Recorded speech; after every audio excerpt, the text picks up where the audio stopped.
Okay, so here we have a right forearm of a patient, and the patient's arm would be in this particular position because the radius I know is on the lateral side over here. Okay, so this is the patient's right forearm in the AP position. Initial impressions is that it's very good positioning and you can see everything that you need to see. There are some sort of artifacts and collimation issues which we'll go into in a second, but initial impressions are quite good. So let's talk about the critique with PACEMAN. So our first one is positioning. Okay, how is the position of this X-ray? It's actually very well done. I can tell it's in its true AP position. There's no rotation or tilt. I know that in the true AP position, there's a little bit of overlap between the radius and ulnar, their distal positions, and also in the proximal positions over here. So all of that is quite normal.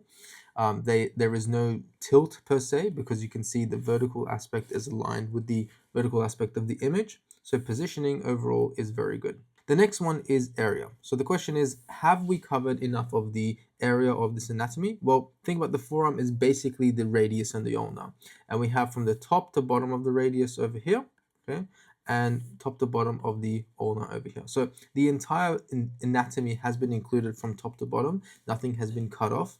Now, you may argue that there's some of the carpal bones cut off, but that's not really what we're looking for in a forearm X-ray, and even a part of the sort of humerus up here, but again, that's not what we're looking for.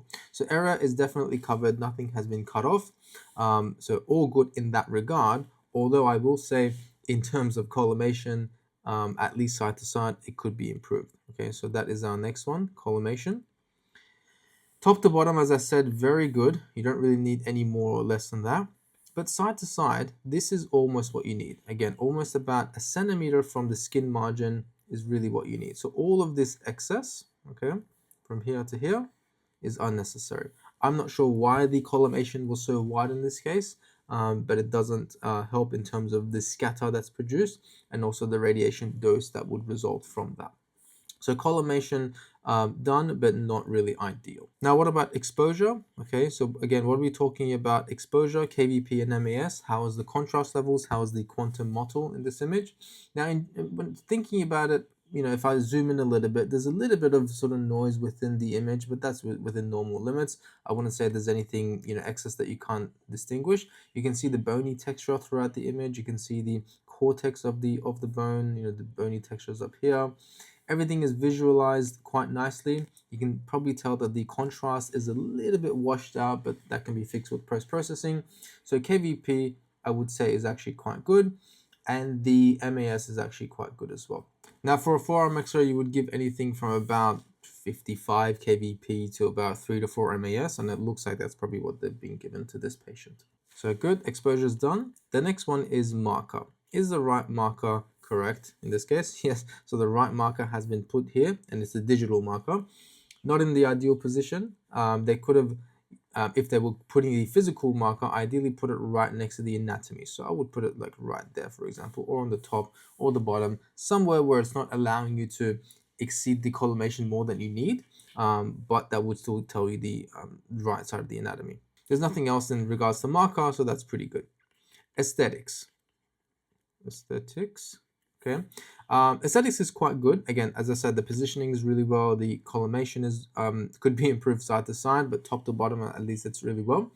In terms of what you can visualize on the image, very well done. So the only thing really is if they could bring the collimation in side to side, and not sure if you noticed, sort of this little artifact here, okay, and these little things. So these are basically the buttons, the sleeves of the shirt that were not rolled up for whatever reason.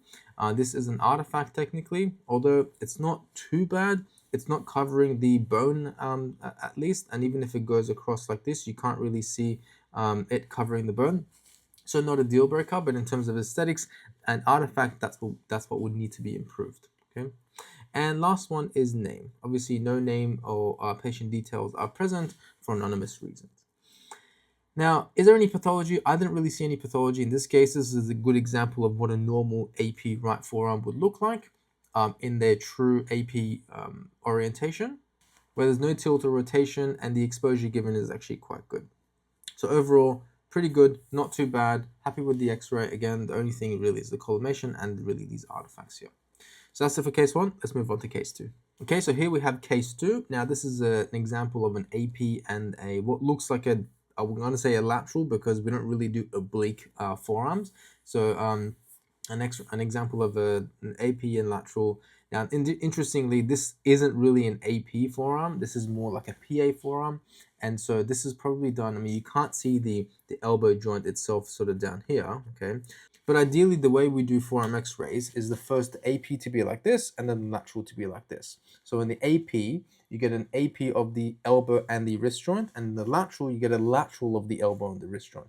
Now, in this particular case, it looks like what they've done is have the PA essentially like this, where the elbow is lateral, the wrist is PA, and then for the lateral on the right side, they've kind of tilted it like this. Now, they haven't gone all the way, right? And I'll explain why in a second.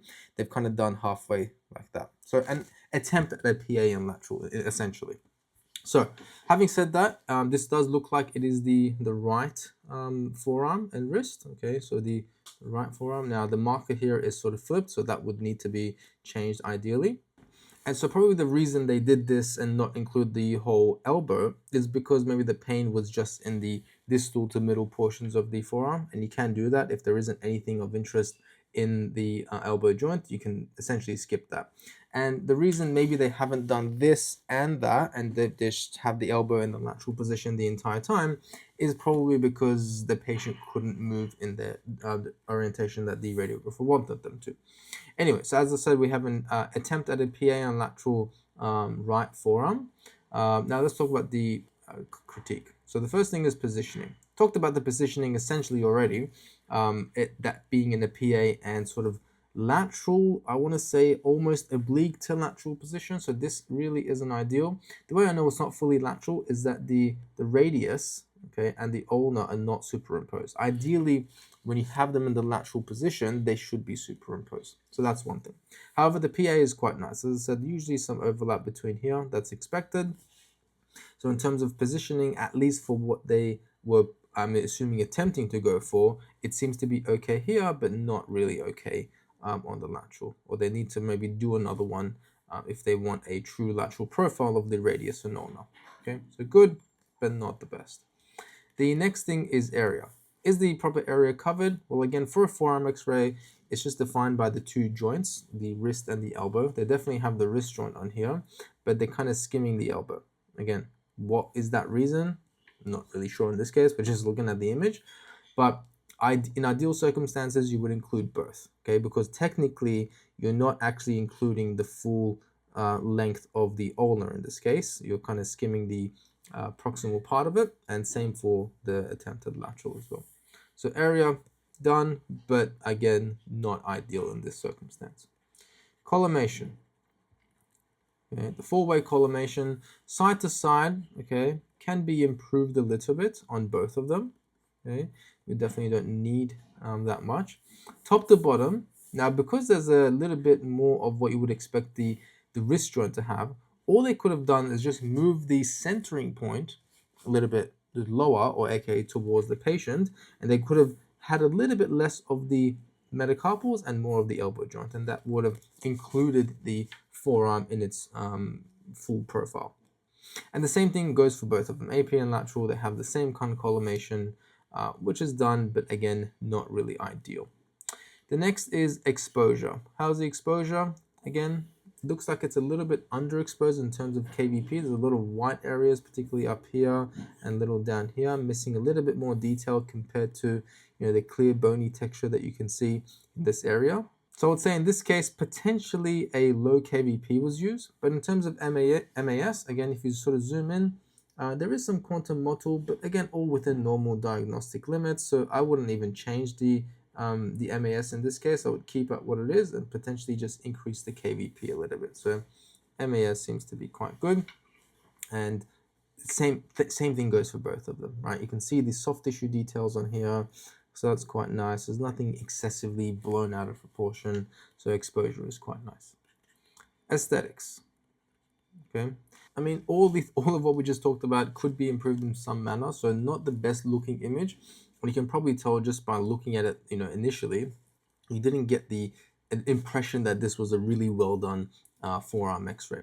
To the way it's positioned, to the way it's sort of cutting off something, the exposure could be slightly improved. Is this an oblique? Is it a lateral? Is it because the patient could have done it? Doesn't look like there's any any fractures in there, so then maybe they didn't push as hard as they could have. So overall aesthetics could be improved for all of those reasons that I mentioned. Okay. The next is, oh, I actually missed marker. Okay, so apologies for that. Marker, again, the right marker should be placed here. It's in the reverse position, so it's flipped, so that's not ideal. And it's also digital. So there's always room for error when that happens, because was it placed incorrectly, or was the image flipped and it was actually the left elbow? We don't know. Okay, so we can only just go by what we can assume in this case. I'm assuming that the right marker itself was correct, but the fact that it's flipped means that the image itself was flipped. And if that's the case, well, then it would look more like a left elbow. So a lot of questions, a lot of questions. Marker, not really ideal. But again, just going by what the image is, I'm assuming it's the right forearm. And lastly, name. Okay, no name and identification is present for anonymous reasons. Now, in terms of pathology, I didn't really see any fractures along the radius or ulna. It seems to be within normal limits. But what I did notice, particularly towards the distal end and in the radius, it looks like there's some evidence of osteoarthritis. And generally, you can tell that by three things, which is joint space narrowing, little osteophyte formations, just very small ones in this case, and subchondral sclerosis, which is these thickenings of the bone right at the edges of the bone. And I've made a separate video on osteoarthritis, so I'll link that below, so check that out. But that's really the only pathology that I see in this case, no fractures of interest. Okay, so hopefully that was useful. That's case 2. Now let's move on to case 3. Okay, so here we have another PA or AP forearm, so singular.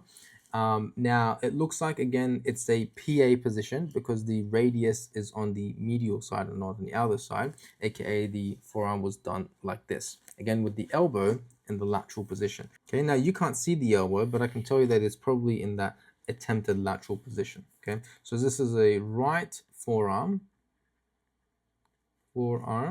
in the PA position. Okay, so in terms of initial impression, it seems quite good.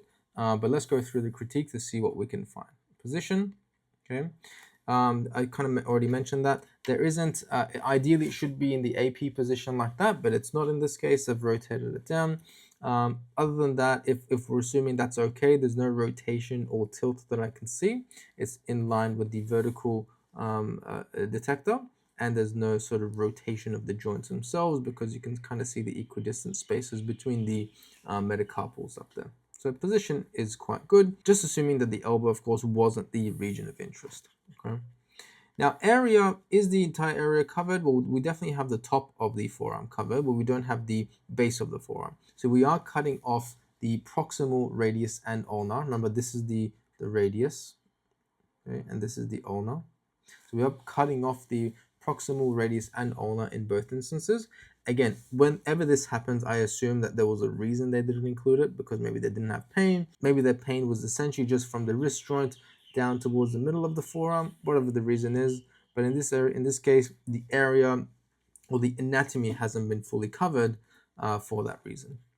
And this leads us on to collimation. Okay, so collimation, similar to the first case, we do see a bunch of the metacarpals, but not the elbow. So top to bottom collimation, again, could have been improved. If you just improve the centering, bring it a little bit lower, and have essentially the same collimation, you would have gotten the entire radius and ulna. But the main thing is the side-to-side collimation, which is just excessive. So that definitely doesn't need to be there. Cone it in side to side to make it a nice and tight image. And that will look a lot more nicer in that case. Collimation done, not ideal. Okay. Exposure, again, for this one seems pretty good. I can see the bone texture throughout. Okay, there's a little bit of quantum mottle again here. Again, all of this is still within normal limits. It's not like the quantum mottle or the little graininess is so much that I can't see what's going on. Okay, so that's what we're looking for here. Okay, so KVP is pretty good. Okay, and the MAS is also pretty good. I wouldn't really change anything in terms of the exposure, potentially some post-processing to make it a little bit more contrasty in that regard. So exposure, done. Next is marker. Okay, so we said it's the right forearm. The right marker, again, is put here. I always like to prefer to put the marker laterally to the anatomy. So again, somewhere literally in this position. And then if you collimate inside to side to make sure you include that, much more aesthetic X-ray, if you will, which leads us on to aesthetics. Okay, so apart from everything else, the positioning is good. There's no excessive rotation or tilt. The exposure is quite adequate. Again, side-to-side collimation could be improved. So overall, I would say the aesthetics is quite nice. There's no artifacts that I can see in this particular case throughout the forearm. There's nothing, on the wrist or any buttons or anything or any metal artifacts. So that's quite nice. And lastly, name. There is no patient details or date of birth or anything like that for anonymous reasons. Now, in terms of pathology, again, if you look at the full length of the radius and ulnar, there doesn't seem to be anything. The joint spaces in the carpal joint seem to be quite nice. There's no massive soft tissue swelling that I can see. All this here, by the way, is just the forearm muscles. Okay, so that's nothing to worry about. The only thing of concern potentially is this little blip over here. Now, I'm not sure if that is a fracture or if it's not, if it's something that's healed or not. But that would be the only thing that's a little bit suspicious. So I'm saying 50-50, but there you go. That's the only thing that I found to be vaguely suspicious. Okay, so that was case number 3. Now let's move on to the next case 4. All right, so case number 4. Now here again we have an AP and a lateral projection. Again, the AP here, this is an example of a right forearm X-ray because the radius is on the lateral side. So the AP was taken like this and the lateral was taken like that, all to the best of their ability. Okay, so let's go through our critique and let's see what we think. Okay, so the AP position is quite good. There's no rotation or tilt per se. There's a little bit of overlap here, a little bit of overlap on the bottom, so that's within normal limits. The AP is taken quite straight and nice. The lateral, however, could be improved slightly. I mean, I'm really nitpicking here, but I would say it's still within normal limits. Okay, so you definitely see the radius and ulnar in their lateral profiles. There is a slight overlap between the radius and ulnar. In ideal circumstances, again, ideal, they would be sort of more overlapped, but doesn't have to be the case. Okay, so position overall quite good. We can see that the wrist joint here and the elbow joint here is in the lateral position, and then here we have the distal radius and the the elbow joint, or what you would have seen of the elbow joint, to be in the AP position. Okay, so positioning is quite good. Now, area. Is the entire forearm covered? Well, for the lateral projection, we have the top, we nearly have the bottom. We definitely have all of the radius on, but not the ulnar. Okay, so we're missing a bit of the ulnar, so that's not ideal. And for the AP, it's even worse. So we see more of the top over here. So we definitely have the wrist joint and distal part of the forearm there, but the proximal area that's the part closest to you is being cut off. Now, hint, hint, for just a few minutes, there's probably something to do with the pathology towards the wrist, which means that there was nothing really in the elbow area. It's more sort of towards here. We'll get to that in a second. So area is quite good. Collimation. Collimation in this one is actually quite nice. We see pretty good collimation side to side. Okay, and so I wouldn't really think that there's much to improve here. I would just put the marker, even if it is digitally, right next to the anatomy on the lateral side. Looks a bit more aesthetic, and also it doesn't really allow you to have the collimation as wide as you would have had. Okay, you are cutting off very closely the edge of the soft tissue here, so that's something that could be improved slightly. In addition to the centering, which would have changed how much of the forearm you would have included. Okay, so collimation pretty good. Collimation done, but not really the best. Okay, exposure. Again, this one is pretty good. Contrast is quite nice. I can see the skin edge quite nice. I can see the bone cortex, the bony texture throughout. Okay, there's no excessive quantum mottle that I can see. So happy with the exposure. KVP is on point. MAS is probably on point. There's no excessive scatter that's causing a haziness or blurriness of the image. So overall, I'm happy with the exposure. Okay. Marker, we already kind of touched on. We want it ideally over on the lateral side of the image, right next to the joint space or bones of interest. Here is still okay, but again, it's put digitally. Ideally, you put a physical marker on there to make sure that there is no errors later on when it comes to was it rotated, was it not. Okay. Aesthetics. What do you think of the aesthetics? Look, it's well positioned, but I would say because you're cutting something off on the bottom and it's very close here and not, you have a lot of joint, you have a lot of space here and not much on the other side. Overall, doesn't look like the most aesthetic image, but so it could be improved in that regard. However, I'm really kind of nitpicking and making. However, however, I do recognize I am nitpicking here. Just ensuring to include the full anatomy or bone of interest on there would be ideal in normal circumstances, but in this case, there probably was a reason that they didn't put it. Name is not there because of anonymous reasons, so name, date of birth has been removed from the image for that reason. Now, talking about the pathology, hopefully you would have seen the pathology over here in the radius. Okay. Now, props to you if you can guess what this kind of fracture is, and also notice that these lines over here. Okay, these are not fractures; these are growth plates. So this is telling me that this patient was in their teens probably. Okay, not a fully formed adult yet. Anyway, so we have a fracture over here that is kind of sort of bulging out, if you will, okay? And it kind of has a little bit of a crack through it. This is what we call a buckle fracture, okay? It looks like it's been sort of buckled. Maybe they fell on an outstretched hand, they were playing in the playground, whatever the reason was. Looks like it's a buckle fracture, and a lateral it also looks like that, okay? Some of these can look quite similar to green stick fractures, but green stick fractures typically on one side have like a flaring out of a bone, but on the other side it's nice and straight. So I believe this is a buckle fracture. All right, so that was a pathology, and hopefully you now understand the critique of the X-ray. That was case number 4. Let's move on to the last one. All right, here we go. So this is the last case. Now we're looking at the left forearm in this case. And hopefully you have an idea of what you're looking at this stage, right? So we have definitely the lateral here, and we have an attempt at a PA, okay? So there's the PA of the wrist, but again, the lateral of the elbow. See how the elbows kind of look similar, but the wrist joint looks like it's not? So this again is an example where they did the lateral like this, and the PA just like that. So the elbow didn't open up necessarily. Okay, so left lateral and PA forearm. Let's go through the critique to see what we think of the image. Positioning. So ideally, we said in the lateral we have the radius and ulna sort of superimposed. Now they do have it relatively superimposed, so that's pretty good. Ideally, you can rotate the wrist a little bit more, but you don't have to necessarily. Okay, so that out of the way. So the position for the lateral is quite nice. For the PA, again, it's not the best because ideally they would have opened up the elbow joint to see an AP area to see an AP of that elbow joint there.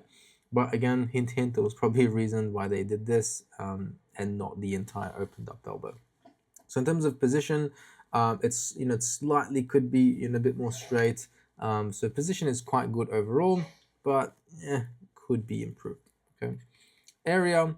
Has the entire anatomy been included? Technically, yes, right? You have the top of the radius and ulna and the bottom just over here, just skimming it off, although it is cutting it very close. If you did this, if you're a student and you did this on placement, you may be asked to repeat that, to be honest, because it's cutting it very short. And if there is any potential pathology there, they might want to see that area a bit more.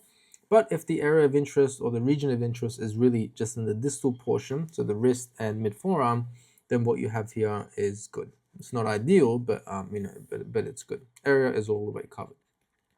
Collimation, okay, side to side could definitely be improved for both of them. Okay, so being very generous here with the collimation. So we need to cone it in side to side.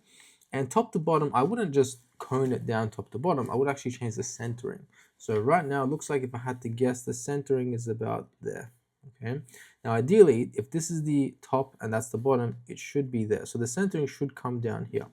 So if you just change that, you don't even have to touch the top to bottom collimation, and that would fix the four-way collimation, if you will, at least the top to bottom. And then side to side, you bring it in for both. And again, for this one, it looks like the centering is about, of the image is there, okay? But ideally, the middle of the forearm is there. So the centering should be fixed and the collimation should be brought in all 4 directions. Collimation done, but not ideal. Exposure. What do we think about exposure? It's okay. It's not too bad. Well, before we get to exposure, let me go back to position. Now, I know the forearm doesn't include the fingers, but they have definitely included the fingers up there. It looks like the fingers have been sort of curled up a little bit, which you can see is what's happening in this area. Okay, so I definitely don't need to include it. Now, I'm not critiquing the fingers because that's not part of the x-ray unless there was pain there already. So ideally, this image should have just been cut from, around this area, okay, and not really shown that. But anyway, that was part of the position, collimation, etc. Now going back to exposure, exposure is quite nice. It looks like, to me at least, the bone is a little osteoporotic, meaning it has low bone density, particularly in these areas. You can just kind of tell it's very similar looking to the soft tissue surrounding it. Okay, that's always a sign of that. The bone cortex is there. I think it looks relatively thin. Okay. So I'm not sure what's going on. Maybe I'm mistaken here, but you can tell that it is a child as well. Okay, so you got the growth plates over here. Maybe I think it might be the exposure that's also playing up a little bit as well. But in terms of contrast, I would say the contrast is quite good. And the MAS is also quite good. Just need to fix the collimation to reduce that scatter that you see around here. Because you can see the muscle quite nicely. Okay, so that's the muscle and the skin, and I think some of the vessels over here. So the soft tissue is demonstrated nicely. The bone is also demonstrated nicely. You can see nice bone texture throughout. So exposure is pretty good. Now next is marker. Okay, again another digital marker that's been placed. Now this one's interesting. The digital marker has been placed in the middle. Ideally, I would put the marker somewhere there. Well, that's a 4. That's to the left. Put the marker there, and for the lateral, you can either put it. Why do I keep doing 4? You can either put it there, or even here. Anywhere that's within the collimation. Usually you put in the lateral direction, but any of those would be good. They've already included a digital marker, so it's good, but not ideal. Aesthetics could definitely be improved, okay, in terms of positioning and how much of the anatomy that you have. The centering could be improved. The sideways collimation definitely doesn't look nice when you have the fingers all overlapped in there. It just tells you that it was a bit of a sloppy x-ray that didn't really take the time to do the positioning correctly and tell the patient maybe what they need to do. Okay, so not really good aesthetics, okay, but that it is what it is. And of course, as always, no name or identification is seen on the image for anonymous reasons. Now, what about the pathology? Well, I did mention the low bone density a bit, but that may just be the exposure because this is a child that we're looking at. We're looking at all these growth plates on the fingers and the distal elbow. Now, in terms of pathology, there seems to be a bit of a faint line over there. Not sure you can see that. Okay. This doesn't look like an active fracture. It looks like maybe a fracture that's healing, essentially. So this could have been a green stick fracture, a transverse fracture, maybe even a buckle that's been improved. It looks like it's a bit of a buckle, so it comes down there. Okay, that looks like it doesn't look like it's recent, so it's probably healing. And the other thing is that sort of blip in the ulna. Again, that could be a growth plate. I'm not sure exactly at this stage, but that's something else I noted as well. Other than that, it seems to be quite good.